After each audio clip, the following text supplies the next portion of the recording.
ever wake you up in the middle of the night. Some believe that the first mutant was... No more false gods. Cleanse the earth for the strongest. People killed.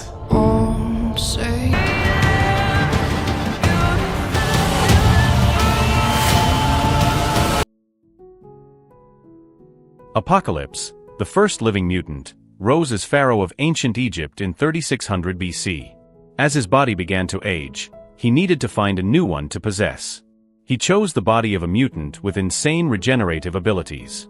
However, just as the transfer process began, several soldiers who were fed up with his tyranny sabotaged the ceremony and knocked over a sandstone block, damaging the pyramid structure and causing it to collapse. Even so, Apocalypse managed to complete the body transfer. His followers used their powers to carry him to safety, creating a force field to protect the pharaoh as they were buried under tons of rock. More than 5,500 years later, in 1983, a young student named Scott Summers was attending a class about the 1973 White House incident when he felt something bothering his eyes and began blinking uncontrollably. Scott asked permission to go to the bathroom and stared at himself in the mirror, trying to understand what was happening. Another student thought Scott was winking at his girlfriend and went after him, forcing Scott to lock himself inside one of the stalls. Believing Scott was crying out of fear, the bully started banging on the door until Scott became angry and opened his eyes, releasing an energy blast that threw the student across the room and destroyed half of the bathroom. After the incident, Scott's parents insisted that he seek help. His brother Alex took him to the X-Mansion, believing Professor Charles Xavier could help him. As soon as he saw Scott, the headmaster took him outside and asked him to remove his blindfold and reveal his powers. He was shocked and immediately enrolled him after realizing the strength of his optic blasts. In East Berlin, a young mutant known as Angel was fighting in an illegal fight club and had won 10 matches in a row, making him the bookies' favorite for the 11th fight. The announcer declared that they would bring in a demon, and the men released Nightcrawler into the cage. The blue mutant, who had the ability to teleport, did not want to fight and began moving around, getting electrocuted by the high-voltage grid surrounding the cage. Mystique watched her son being shocked and decided to shut down the transformer herself, pulling a lever that overloaded the entire circuit. Inside the cage, Kurt finally decided to fight and teleported Angel onto one of the bars, electrocuting one of his wings and burning it badly. Shortly after, the transformer exploded and the audience rushed out of the club, creating an opening for the fighters to escape and for Mystique to take Nightcrawler away from the chaos. In Egypt, a CIA agent named Moira was investigating a mysterious cult when she noticed people with strange symbols tattooed on their necks. Following them, Moira found a man covering something with a rug. She asked if the object was for sale, but when the man tried to throw her out, she knocked him unconscious and pulled the rug away, revealing the entrance to an ancient cave. Inside, Moira discovered a small golden pyramid and hid to take photos while several men prayed around it. As time passed, sunlight entered the cave and struck the artifact, causing the symbols to glow with golden streaks that spread underground, awakening Apocalypse from his mummification. The first mutant absorbed all the energy from the symbols and began removing the tons of rock covering his body, blasting the cave apart with such force that it triggered an earthquake felt as far as the Soviet Union. There, Magneto hid, working at a metal factory. The tremor caused a vat of molten metal to fall toward a worker, forcing Eric to use his powers publicly to save him.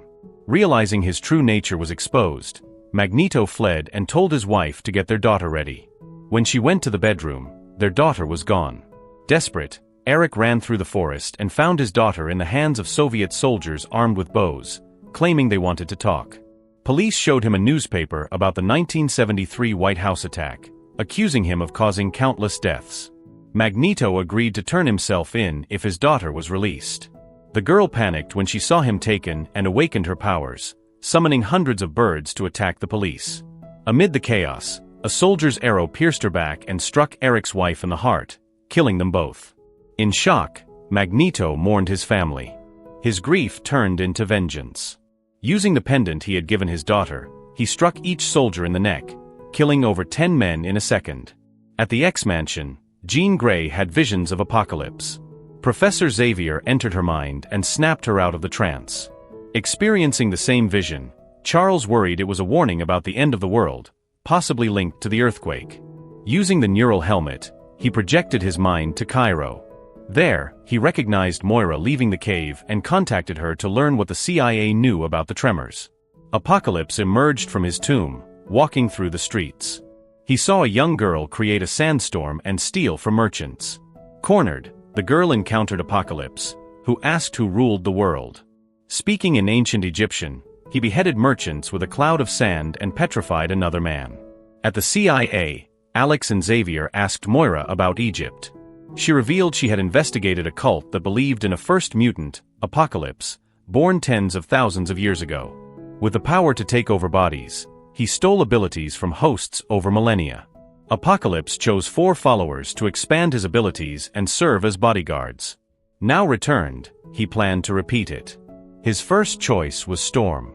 She tried to speak with him at her hideout, but he could not understand.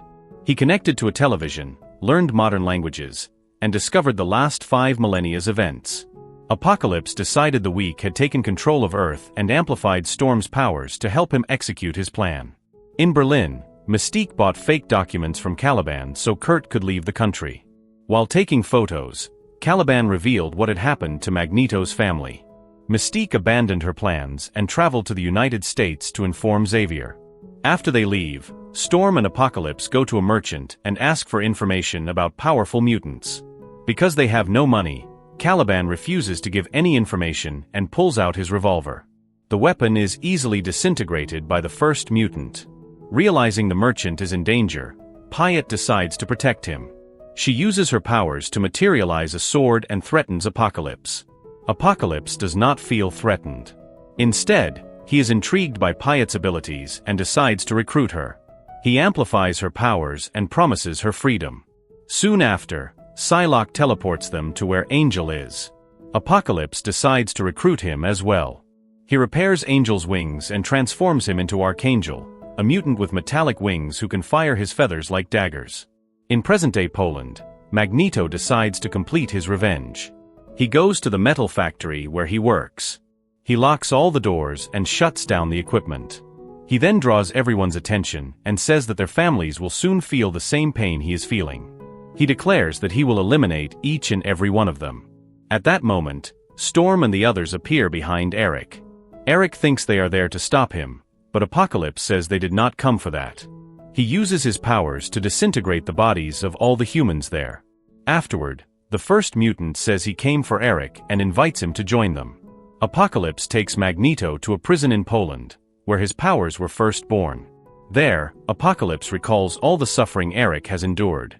He says he could not protect him during the war, but now he can make him invincible. Apocalypse then amplifies Magneto's powers and asks him to move the metal around him. Eric gains the ability to control everything and completely destroys the prison ruins. In the United States, Pietro Maximoff, also known as Quicksilver, sees a news report about Eric's attack in Poland. He decides to go to Xavier for help in finding him. Although no one knows it, Pietro is Magneto's son. At the X-Mansion, Mystique meets Hank and leaves Nightcrawler with Cyclops while she waits for the professor to return. Not long after, Xavier arrives with Moira. Xavier is surprised to see Mystique again and asks for some time alone with her. When they are alone, Mystique tells him about Eric's return and the death of his new family. She asks for help in finding him again. To do this, Xavier goes to Cerebro and puts on the neural helmet. He manages to locate Magneto's mind and communicate with him from a great distance. On the other side of the planet, Xavier speaks to his old friend and asks him to return to the X-Mansion. Eric refuses and says that soon everyone will feel the same pain he feels. At that moment, Apocalypse senses Charles's presence. He uses his powers to dominate the telepath's mind. He connects with people all over the world and causes every nation to launch its missiles into the sky, leaving all countries defenseless. Desperate, Hank tries everything he can to shut down the system but fails. Xavier then asks Alex to use his powers to destroy Cerebro before Apocalypse launches the missiles from one country against another. In this way, the bombs remain orbiting the Earth, and they manage to remove the neural helmet. Soon after, Magneto appears. He pulls Xavier's wheelchair toward him and takes him away through a portal. Alex runs toward the villains and fires an energy blast that nearly hits Apocalypse, but he escapes in time.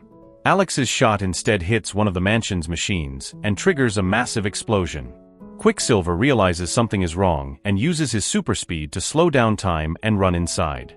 He saves Mystique and the others on the first floor before the flames reach them. Several students are about to be killed by the explosion, and Pietro manages to save them as well. The mansion is full of students. Quicksilver runs through every room and rescues all of them before the fire reaches them. After the explosion, Scott returns with Nightcrawler and asks about his brother. Because Alex was closest to the epicenter, he is the first to be consumed by the flames, and Quicksilver is unable to save him. Cyclops struggles to process the loss. Jean Grey hears the thoughts of someone approaching and decides to hide in the rubble with Scott and Nightcrawler. They watch as the military lands helicopters and wipes out the area with a hypersonic cannon. Afterward, one of the soldiers checks the rubble to see if anyone survived. Jean uses her powers to control the man's mind, making him see only a block of concrete where they are hiding. As the helicopter prepares to leave, Scott asks Nightcrawler to teleport them into the vehicle. Together, they travel to the mutant hunter's base. There, Colonel Stryker accuses Xavier of causing the missile launches and demands to know where he is. Moira warns him that there is a far greater threat to worry about right now. Meanwhile, Scott and the others look for a way to save their friends. Apocalypse waits for Professor X to wake up and orders him to use his powers to broadcast a message to the entire planet, repeating the villain's words. Xavier warns humanity that the first mutant has returned and that they will all soon be destroyed. While delivering the message, he manages to connect with Jean's mind. He gives her his exact location and asks her to gather the other mutants and come rescue him. At that moment, the three mutants are discovered by a security guard who opens fire on them. Nightcrawler is forced to teleport them away. Fortunately, Kurt takes them to the generator room, where they can shut off the power and make it easier for their friends to escape. While searching for the lever, Jean hears someone breathing inside a reinforced metal box and decides to free the prisoner. Before she can do so, three soldiers enter the room, forcing them to hide. Using her telepathy, Jean opens the cage from a distance. Wolverine is freed and attacks the soldiers in a blind rage, slaughtering them right in front of their commander. Stryker fled while Logan finished eliminating the soldiers and searched for a way out. Realizing something was wrong, Jean Grey chased Wolverine and removed the neural helmet, restoring part of his memories. After Logan left, Nightcrawler went to the control room and asked his friends to step away from the door, allowing Scott to create an opening with his optic blast. Reunited, the X-Men returned to the X-Mansion and boarded a jet to rescue Professor Xavier, flying straight to Egypt, where Apocalypse began his final plan. Seeking the Professor's telepathy, Apocalypse ordered Magneto to destroy human-made structures while he switched bodies with Charles. Following his orders, Eric disrupted Earth's magnetic poles and pulled shipwrecks toward him, creating storms and earthquakes worldwide. Trapping Xavier on a platform, Apocalypse explained that with his telepathy, he could project his mind anywhere and control anyone. The X-Men arrived in Egypt. Mystique took Quicksilver to meet Magneto while the others aimed to save Xavier. Pietro rushed to his father, protected by a magnetic field at the pyramid. Angel attacked the X-Men, and Hank told Nightcrawler to rescue the professor, but the villain abandoned the fight to pursue him. Outside, Storm tried to stop the heroes, throwing a car at Beast, who held it and threw it back. Psylocke split the vehicle with her sword, separating the X-Men. Inside, Nightcrawler searched for the professor but was ambushed by Archangel, who teleported him around until Kurt trapped him in a cage-like structure. Hank struggled against Psylocke, broke free, and sent her flying. Scott tried to attack Storm, while Nightcrawler rescued Xavier just as his hair fell out, bringing him and Jean aboard the jet alive. Outside, Cyclops and Storm continued fighting until Kurt teleported Scott into the jet. Only Beast remained. As Moira accelerated the jet, Archangel freed Psylocke to board. Psylocke created a hole in the ceiling, but Nightcrawler teleported everyone to the ground. Jean directed the plane down, causing the villains to crash. Archangel, trapped, exploded with the jet. Psylocke jumped out, slowing her fall by driving her sword into a building. After failing to convince Magneto to surrender, Mystique witnessed the aircraft explode. Quicksilver attacked Apocalypse with super speed, but the villain paralyzed Pietro's legs and retaliated, breaking them. Psylocke appeared to strike Apocalypse, but he recovered instantly and revealed her disguise as Mystique. Xavier attacked Apocalypse's mind, but the villain resisted and struck Charles. Magneto intervened with metal, while Hank and Cyclops helped break Apocalypse's shield. Even under physical attacks, Apocalypse continued assaulting Xavier mentally. Seeing her teacher and friends in danger, Jean Grey awakened the Phoenix Force, shattering Apocalypse's barrier. Magneto, the X-Men, and the Dark Phoenix struck, disintegrating Apocalypse completely. The heroes saved humanity. Mutants gained acceptance and lived at the X-Mansion, preparing for future conflicts, and with that the story ends here. The movie warns that power without responsibility leads to destruction, as seen with Apocalypse seeking control over humanity. True strength comes from unity, courage, and using abilities to protect others, shown by the X-Men working together. Even in the darkest moments, hope and self-sacrifice can overcome seemingly unstoppable forces.